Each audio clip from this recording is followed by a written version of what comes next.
ఆనాడు మేము తీసుకొచ్చినాయి కదా ఇవాళ చేస్తా ఉంది. ఇంకా కొత్తగా ఖమ్మానికి మీరేమైనా చేసినట్టే అది చెప్పడానికి మీ దగ్గర లేదు, ఏం లేదు.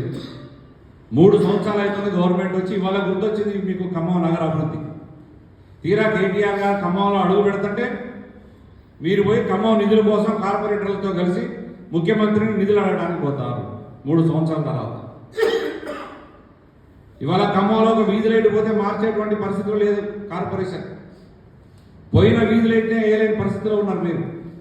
ఎక్కడికక్కడ చెత్త కూరుకుపోయింది. కుక్కలు స్వైర విహారం చేస్తూ ఉన్నాయి, కోతులు స్వైర విహారం చేస్తూ ఉన్నాయి.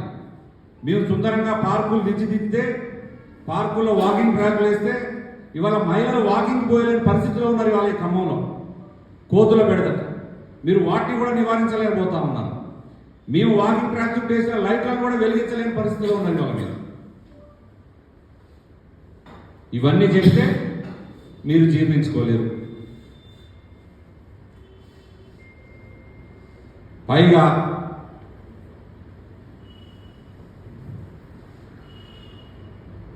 అజయ్ కుమార్ గారి మీద మీరు మాట్లాడుతూ ఉంటే ఈ ఖమ్మం నగర ప్రజలు కూడా చూసి నవ్వుకుంటా ఉన్నారు. మీరు ఆ స్థానంలో కూర్చోవడానికి కారణమే ఆయన. ఇవాళ మీరే చెప్తా ఉన్నారు కదా నిధులు మీరు పట్టుకొచ్చారని.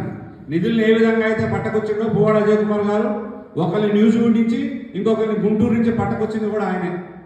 న్యూజిలాండ్ నుంచి ఒకరిని, గుంటూరు నుంచి ఒకరిని పట్టుకొచ్చి మేయర్, డిప్యూటీ మేయర్ చేసింది కూడా ఆయనే.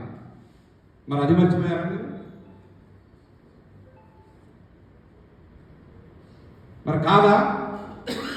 మొన్న ముఖ్యమంత్రి దగ్గరికి తీసుకుపోయే దాంట్లో అంతకుముందు 5 కార్పొరేటర్లు జాయిన్ చేసిన దాంట్లో మీరు ఇళ్ల చుట్టూ తిరగట్లేదా?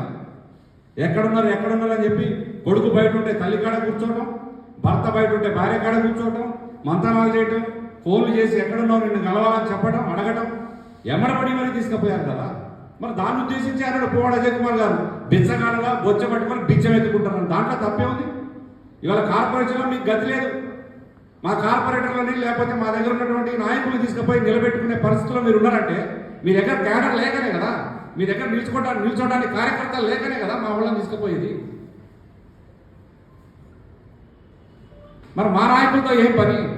మా బీఆర్ఎస్ పార్టీ నాయకులతో ఏం పని? ఇవాళ మీ దగ్గర క్యాడర్ లేకనే మీరు కింది స్థాయిలో రేపు కార్పొరేషన్ కొంత నిలబెట్టుకోవడానికి మీ క్యాండిడేట్ లేకనే తీసుకొని పోతా ఉన్నారు.